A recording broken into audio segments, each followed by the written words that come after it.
Hello friends, आज पढ़ेंगे basic जैसे कि पूर्णांक संख्या। आज पढ़ेंगे इंटीजर। चलिए स्टार्ट करते हैं। जैसे कि पूर्णांक संख्या उसे कहते हैं कि समस्त ऋणात्मक, यानी कि समस्त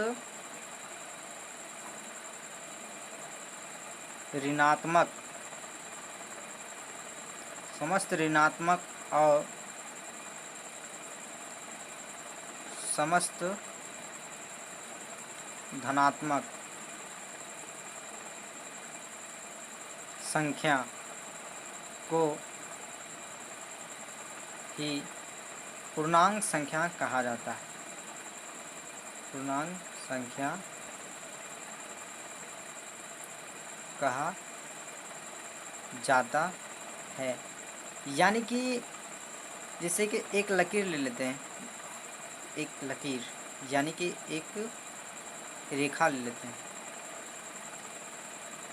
लकीर यानी कि इसे रेखा भी कहा जाता है, यानी कि एक सीधी रेखा ले लेते हैं और इसे +1 से दर्शा देते हैं, +2, +3 और +4, और इसे -1, इसे -2, इसे -3 और इसे -4। यानी कि जितने भी -1, -2, -3, -4 था, यह पूर्णांक संख्या है। और +1, +2, +3, +4 ये भी पूर्णांक संख्या है। यानी कि इससे एक निकल के डिफिनेशन आता है कि 0 के पहले आने वाली जितनी भी संख्या और 0 के बाद आने वाली संख्या को ही पूर्णांक संख्या कहा जाता है। अब चलते हैं कम्यूटेटिव लॉ, जिसे क्रम विनिमेयता नियम कहा जाता है। क्रम विनिमेयता नियम, जिसे इंग्लिश में कम्यूटेटिव लॉ कहा जाता है। कम्यूटेटिव लॉ कहते हैं। जैसे क्रम विनिमेयता नियम उसे कहा जाता है कि जैसे कि योग करना है तो उसे, जैसे कि योग में जैसे कि 6 और 7 ले लेते हैं, तो 6 + 7 करेंगे तो कितना आएगा? 13 आएगा। अब इसे उल्टा करके फिर से जोड़ना है, 7 + 6, ये 13 आ गया। यानी कि कम्यूटेटिव लॉ यही कहता है कि अगर किसी भी संख्या को आप जोड़ रहे हैं तो एक बार सीधा करके जोड़िए और फिर उल्टा करके जोड़िए, और दोनों स्थिति में बराबर आना चाहिए, तो वह कम्यूटेटिव लॉ का पालन करेगा।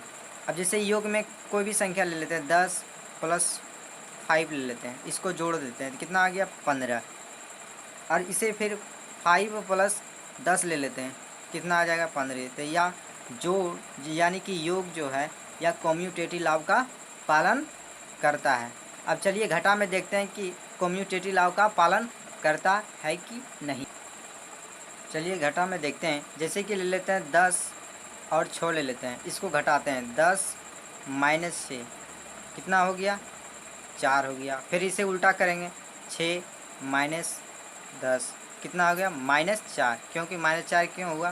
क्योंकि जो 10 है ये बड़ा चिन्ह के साथ माइनस है, इसलिए -4 हुआ। देखिए दोनों स्थिति में बराबर नहीं हुआ, क्योंकि यहाँ 4 है या यहाँ -4 है, या कम्यूटेटिव लॉ का पालन नहीं करता है। यानी कि घटाव जो है कम्यूटेटिव लॉ का पालन नहीं करता है, पालन नहीं करता। अब गुणा में देखते हैं कि कम्यूटेटिव लॉ का पालन करता है कि नहीं। जैसे कि गुणा में देखते हैं, जैसे कि 6 × 5 ले लिए, कितना हो गया?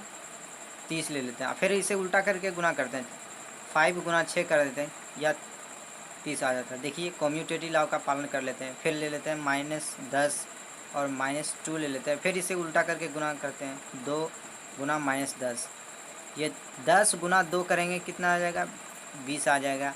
और ये जो माइनस है ये माइनस रहेगा, माइनस। और यहाँ जो 2 है ना, 2 के पास प्लस छुपा हुआ रहता है, तो हम जानते हैं कि 1 माइनस गुना प्लस हमेशा माइनस होता है, इसलिए यहाँ माइनस होगा। तो 2 × 10 करेंगे, कितना आ जाएगा? 20 आ जाएगा। ये माइनस है तो यहाँ माइनस होगा। देखिए यह क्या करता है? गुणा में कम्यूटेटिव लॉ का पालन करता है। कम्यूटेटिव लाव का पालन करता है, यानी क्रम विनिमेयता नियम का पालन करता है। अब चलते हैं भाग में कि कम्यूटेटिव लॉ का पालन करता है कि नहीं।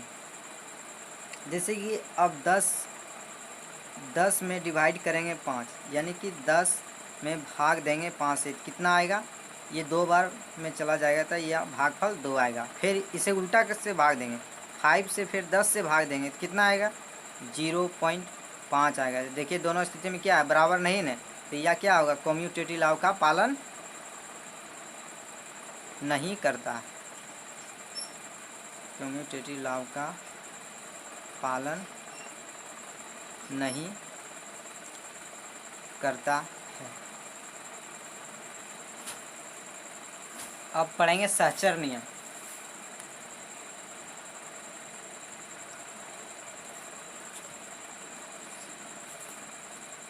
सहचरता नियम, सहचरता या सहचरिता नियम कहा जाता है। नियम, इसे इंग्लिश में आइसोसिएटिव लॉ कहा जाता है।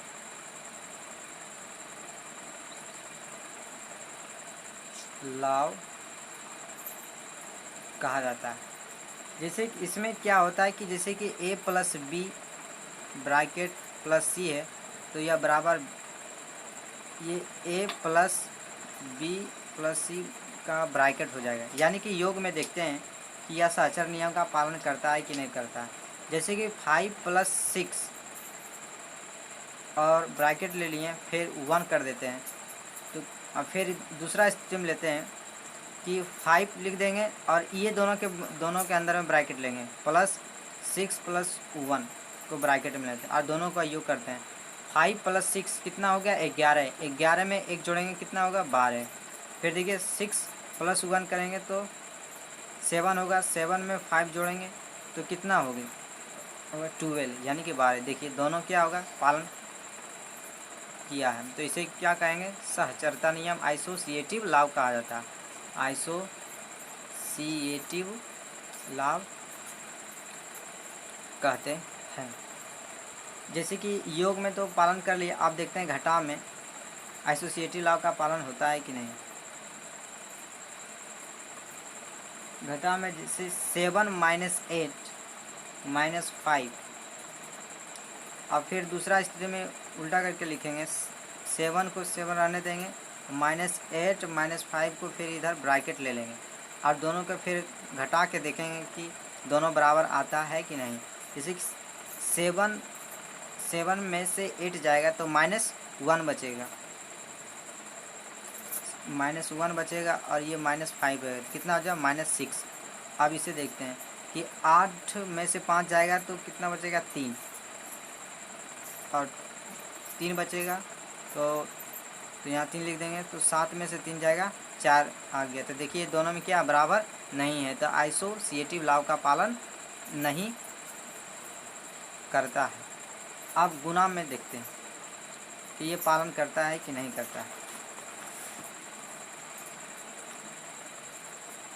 गुणा में जैसे कि 6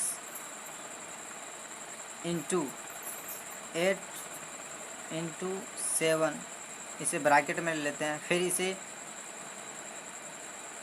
6 × 8 इसे ब्रैकेट में ले लेंगे और गुना 7 करेंगे, तो देखिए आता है कि नहीं। 8 × 7 करेंगे कितना आएगा, 56, और गुना 6 कर देंगे कितना आएगा, इसे तो 56 × 6 कर देंगे, कितना, 6 × 36 के 6 हासिल 3, और 6 × 5 = 30 और 3 = 33, यानी कि 336 आता है। अब फिर इसे करेंगे, 6 × 8 कितना होगा, 48, 48 × 7 करेंगे कितना आएगा, 336 आएगा। तो ये दोनों बराबर हो गया, तो यह क्या हुआ, आइसोसिएटिव लॉ का पालन करता है, पालन करता है। अब चलते हैं भाग में चलिए भाग में देखते हैं। भाग में देखते हैं जैसे कि 15 भागा 3 और भागा फिर 3 ले लेते हैं, फिर इसे उल्टा करेंगे, 15 का 15 लिखने रह देंगे और फिर भाग देंगे, फिर 3 भाग 3 और इसे ब्रैकेट में ले लेंगे और फिर पहले इसको सॉल्व करेंगे। सबसे पहले सॉल्व क्या होता है, ब्रैकेट वाला सॉल्व होता है। जैसे कि 15 और जो भाग है वह गुना हो जाता है, मतलब 1/3 हो जाएगा गुना में, और भागा 3 होगा। ये 3 से कितना 5 बार में कटेगा, 5 भागा 3 यानी कि 5 गुना 1/3 तो कितना हो गया 5/3। अब इसको सॉल्व करेंगे। जैसे 15 भागा, आइए ब्रैकेट में, तो 3 गुना 1/3 होगा, ये 3 कट जाएगा, तो 15 भागा 1 है, इसे 15 गुना 1/1 तो हो जाएगा 15। देखिए दोनों बराबर नहीं है, तो यह आइसोसिएटिव लॉ का पालन नहीं करता है, सहचरता का नियम पालन नहीं करता है।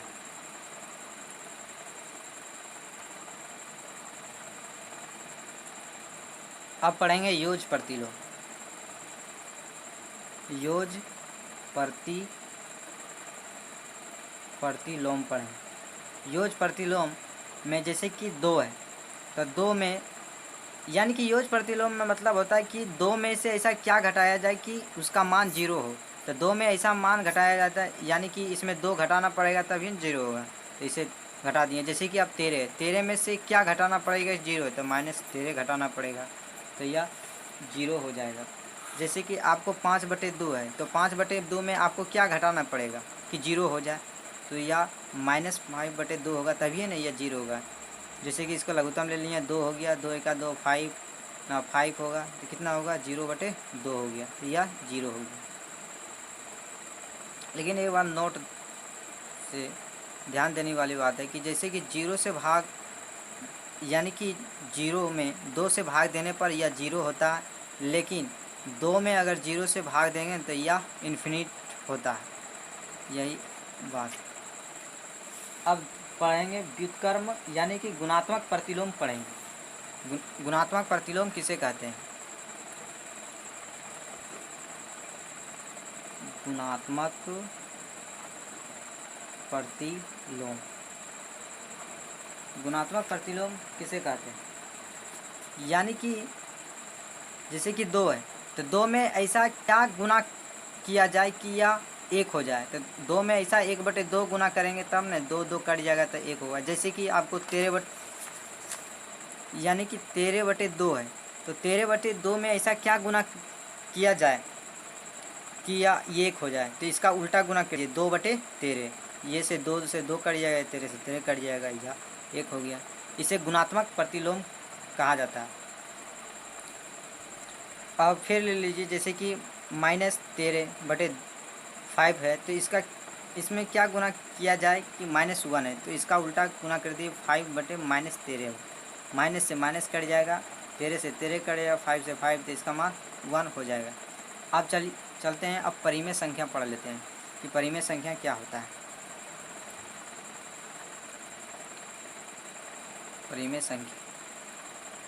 परिमेय संख्या क्या होता है?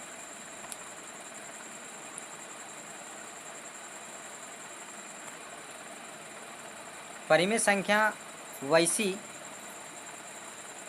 संख्या को कहा जाता है जिसे P/Q के रूप में हो, यानी कि Q बराबर 0 ना हो। जैसे कि 5/2 यानी -√/2 यानी कि 1/2, ये सभी परिमेय संख्या कहलाती है।